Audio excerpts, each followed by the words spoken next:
राजस्थान के झालावाड़ में 7 बच्चों की मौत सरकारी स्कूल की छत गिरने के बाद अब मामला लॉ एंड ऑर्डर की सिचुएशन तक पहुंच गया है। नरेश मीणा एक बार फिर से गिरफ्तार कर लिए गए हैं। राजेंद्र गुढ़ा ललकार लगा रहे हैं। भजनलाल शर्मा अभी तक पहुंचे नहीं हैं और वसुंधरा राजे पहुंची हैं और उनका यह कहना है कि यहां किसी बाहरी को आने की जरूरत नहीं है। मेरा खाली सब लोगों से इतना ही निवेदन है कि बाहर के लोग न आएं, इसको पॉलिटिसाइज न करने की कोशिश करें और थोड़ी सी सेंसिटिविटी दिखाएं झालावाड़ के परिवार के साथ। और जो हम लोग अभी जो हम पे से हमारे दिल पे से गुजर रही है उसको समझने की कोशिश करें। पॉलिटिक्स के लिए बहुत समय है। तमाम बिंदुओं पे आज विश्लेषण करेंगे। नमस्कार, मैं प्रदीप हूं और आप थिंक 360 देख रहे हैं। आज जानेंगे कि क्या है झालावाड़ के हाल और इन हाल के बीच राजनीति अपना अवसर कहां तलाश रही है कि झालावाड़ के अंदर यह जो हादसा हुआ है, जो पीपलोदी गांव में जिन 7 मासूम बच्चों की मौत हुई है, वे छतों की दरारों में नहीं बल्कि राजस्थान सरकार की लापरवाही और संवेदनहीनता में दफन होकर न रह जाए, क्योंकि यह कोई अचानक आई हुई आफत नहीं थी। यह एक आपराधिक हत्या है जिसे अंजाम दिया है अफसरशाही की चुप्पी, नेताओं की बेशर्मी और उस बेपरवाह सिस्टम ने जो दशकों से चला आ रहा है। चेहरा कोई भी हो लेकिन जिसे सिस्टम नाम दिया जाता है वो सिस्टम है जिसे गरीबों की जिंदगी और उनकी मौत से कोई फर्क नहीं पड़ता। एक दिन पहले स्कूल की छत से मलबा गिरा, बच्चों ने अंदर जाने से मना भी किया था, लेकिन सरकारी अहंकार ने इंसानियत को कहा भाई हमारा इनकार है। तो बात करेंगे वसुंधरा राजे के पहुंचने की और भजनलाल शर्मा के नहीं पहुंचने की, मदन दिलावर की जिम्मेदारी की, सचिन पायलट के बयान, नरेश मीणा की गिरफ्तारी और राजेंद्र गुढ़ा का अंदाज। तो जैसा मैंने पहले कहा कि बच्चों को शिक्षकों ने जबरन अंदर भेजा और फिर वही हुआ, जिंदगी ताश के पत्तों की तरह बिखर गई। वो टीचर सब सस्पेंड है और हो सकता है 4-5 महीनों में जब कोई नया हादसा पेश आए और हम इस हादसे को भूल जाएं और तब उन शिक्षकों को बहाल करके नए जिलों में स्थानांतरित कर दिया जाए। तो क्या यही शिक्षा नीति है? क्या यही राजस्थान मॉडल है? पिछली बार जब अस्पताल की छत गिरी थी तब भी बच्चे मरे थे, तब हो हल्ला चिकित्सा मंत्री पे हुआ था, रघु शर्मा चिकित्सा मंत्री थे। इस बार के चिकित्सा मंत्री पीडब्ल्यूडी, टेक्निकलिटी, चूने की छत, राजशाही के समय की स्कूल की वगैरह ये बता रहे हैं। गजेंद्र सिंह जो खिंवसर हैं, गजेंद्र सिंह खिंवसर जो चिकित्सा मंत्री है, वो बता रहे हैं कि भाई हमारे टाइम में पीडब्ल्यूडी को ये कहा गया वो। बात है छत का गिरना और मौत होना बदस्तूर जारी है, चाहे वो पिछली सरकार में रही हो या इस सरकार में। और कहा जा रहा है कि बिल्डिंग 40 साल पुरानी थी, इसकी दीवारें लगातार गिर रही थी और बच्चों ने कहा भी था कंकर गिर रहे हैं, लेकिन स्कूल स्टाफ नाश्ते के समय में व्यस्त था। जी हाँ, जब मासूम बच्चे छत के नीचे दम तोड़ रहे थे, राजस्थान का ये जो तंत्र है वो लापरवाही का लड्डू खा रहा था। राजस्थान में 80 से ज्यादा ऐसे स्कूल हैं जो खतरनाक की श्रेणी में हैं और सैकड़ों हजारों स्कूल हैं जो जर्जर हैं। और कहा जा रहा है 3 साल पहले इस स्कूल को 1 लाख रुपए मरम्मत के लिए दिए गए थे, उसमें प्लास्टर चढ़ाया गया, कमीशन उतारा गया और बाकी काम भगवान के भरोसे छोड़ दिया गया।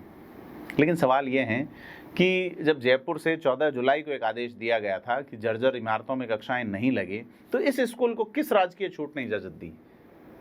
क्या 5 शिक्षकों को सस्पेंड करना ही समाधान है? क्या इसके इंजीनियर्स, ठेकेदार, पंचायत, जिला शिक्षा अधिकारी और जिला प्रशासन की कोई जवाबदेहिता नहीं है? बड़ा सवाल है। तो सीधे तौर पे कॉन्स्टिट्यूशन में भले ही प्रावधान हो कि ग्राम पंचायतों को 29 विभाग देने हैं, सरकारी तंत्र में गांव में अगर कोई काम कर रहा है तो वहां का चुना हुआ जनप्रतिनिधि कार्रवाई कर सके, लेकिन चूंकि नेताओं को सारा पावर एक जगह रखना है, सेंट्रलाइज रखना है, इसलिए शिक्षा जो है वो पंचायत राज के हाथ में या नगरीय निकायों के हाथ में इतने प्रभावी तरीके से नहीं दिया गया है। एक नेता का बयान आया कि दीवार जर्जर थी, क्या कहते हैं उसे, सीलन से गिर गई। दीवार नहीं जर्जर है, सिस्टम सड़ा हुआ है। और सबसे बड़ी शर्मनाक बात है कि हादसे के बाद बुलडोजर चलाकर स्कूल की दीवारें गिरा दी गई ताकि कोई पूछ ही नहीं सके कि इन मासूमों की मौत का ठेका किसके नाम था। अब पूर्व मुख्यमंत्री वसुंधरा राजे पीड़ित परिवारों से मिली। एक पीड़ित बच्चा जिसकी डेथ हुई, उसकी माँ सिर गोद में रख के रोती रही। राजे ने सांत्वना भी दी है, चेक भी दिया है, नौकरी का पत्र भी सौंपा है, लेकिन भजनलाल शर्मा नहीं आए। वीसी के माध्यम से जरूर अधिकारियों से बात की गई, बताया गया है। आपको जान के हैरत होगी कि भजनलाल शर्मा सीएम बनने के बाद अपने दौरों में झालावाड़, बारां के लिए बेरुख ही रहे हैं। क्यों?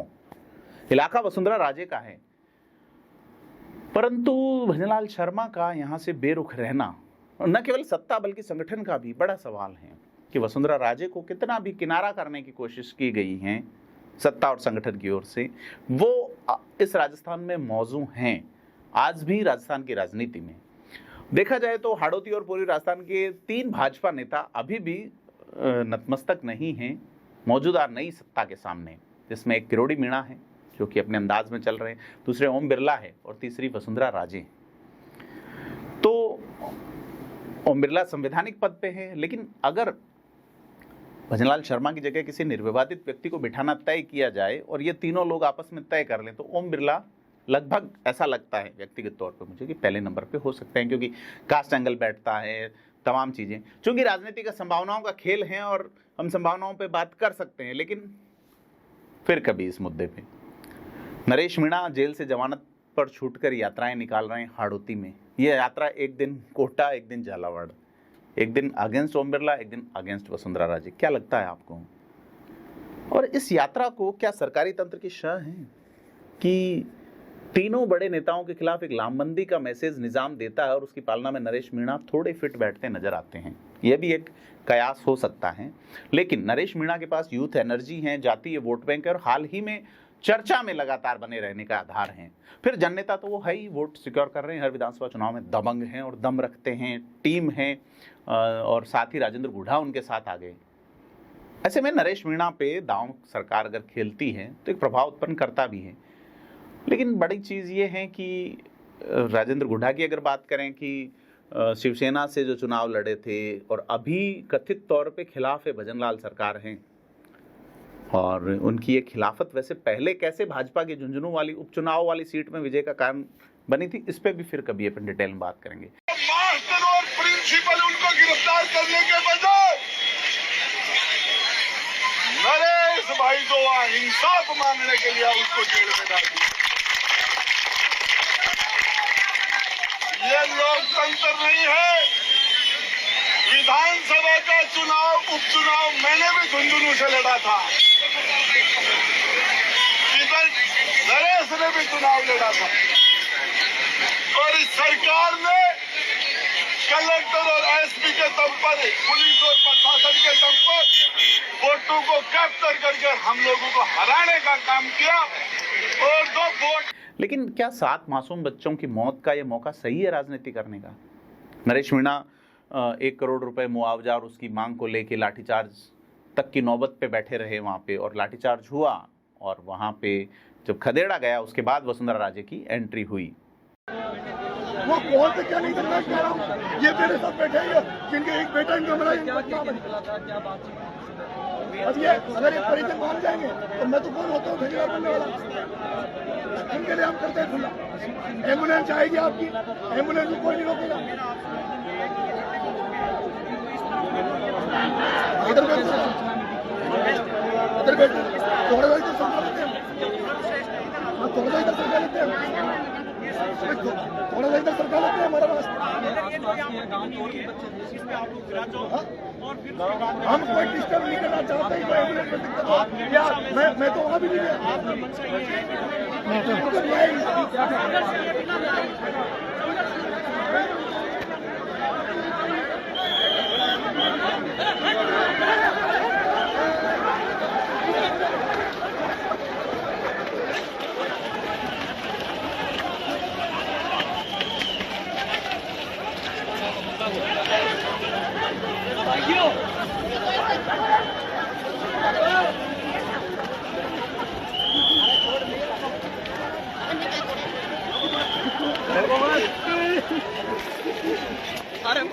तो नरेश मीणा को हिरासत और गिरफ्तार किया गया है, तो यदि सरकार की शय होती तो फिर उनकी गिरफ्तारी नहीं होती। यह भी चीज़ है। दूसरा पक्ष यह भी है, क्योंकि ऐसा हो गया, गिरफ्तार हो गए वो, और इस गिरफ्तारी के तुरंत बाद वसुंधरा राजे की एंट्री होती है ये अनायास तो नहीं है। और ये क्लियर मैसेज है कि हाड़ौती में मैडम का सिक्का अभी भी चलता है। आप सुनिए वसुंधरा राजे क्या कहती हैं। और जैसे ही हम लोगों को ये मालूम पड़ा, आघात तो लगा ही लगा हम दोनों को, और हम तुरंत ही दिल्ली से निकल गए। आते आते ही मुझे 7-8 घंटे बाय कार, क्योंकि कोई प्लेन वेन कुछ भी था नहीं, तो हम लोग सीधे दिल्ली से ही आ रहे हैं। मेरा खाली सब लोगों से इतना ही निवेदन है कि बाहर के लोग न आएं, इसको पॉलिटिसाइज न करने की कोशिश करें, और थोड़ी सी सेंसिटिविटी दिखाएं झालावाड़ के परिवार के साथ, और जो हम लोग अभी जो हम पे से हमारे दिल पे से गुजर रही है उसको समझने की कोशिश करें। पॉलिटिक्स के लिए बहुत समय है। तो जैसा मैंने कहा कि वसुंधरा राजे यानी कि मैडम का सिक्का अभी भी चलता है और पुरजोर चलता है। दूसरी कोई राजनीतिक करेंसी अभी तक हाड़ौती में छाप नहीं छोड़ सकी है, न तो सत्ता की न संगठन की। ऐसे में कई सारे राजनीतिक सवाल यहाँ खड़े होते हैं, लेकिन इन राजनीतिक सवालों का जवाब जो है वो इस गांव की कहानी में नहीं है, क्योंकि यह सिर्फ एक गांव में आई त्रासदी की कहानी नहीं है।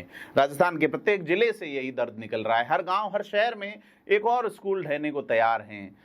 और क्या स्कूल के नाम पे हम सरकारी स्कूल के नाम पे बच्चों को कब्र में भेज रहे हैं? भाई बहन बच्चे 7 अर्थियां 6 अर्थियां निकली, भाई बहन कान्हा और मीना की तो एक ही अर्थी पे शव यात्रा निकाली। ताली नहीं बजी, घंटी नहीं बजी, लेकिन चित्कार और चीखों की गूंज थी। शिक्षा विभाग में आंकड़ों का भंडार है, लेकिन जमीर का दीवाला निकला हुआ है। आपने बच्चों को सीसीटीवी नहीं दिया, फर्नीचर नहीं दिया, लेकिन मरने के लिए सीमेंट की छत जरूर दी। नेताजी, आपके बच्चों के लिए विदेशी स्कूल हैं और गरीबों के बच्चों के लिए गिरती हुई छत हैं। झालावाड़ का ये हादसा नहीं था, एक सरकारी कत्ल है।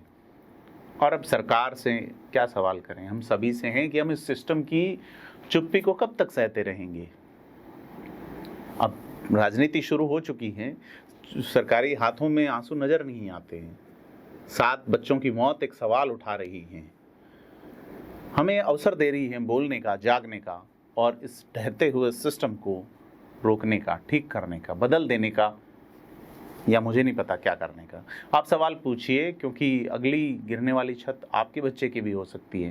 नेता कब तक राजनीति पॉलिटिक्स खेलते रहेंगे? आप और हम झेलते रहेंगे। क्या लगता है आपको? कमेंट करके बताएं। वीडियो को लाइक शेयर करें। धन्यवाद।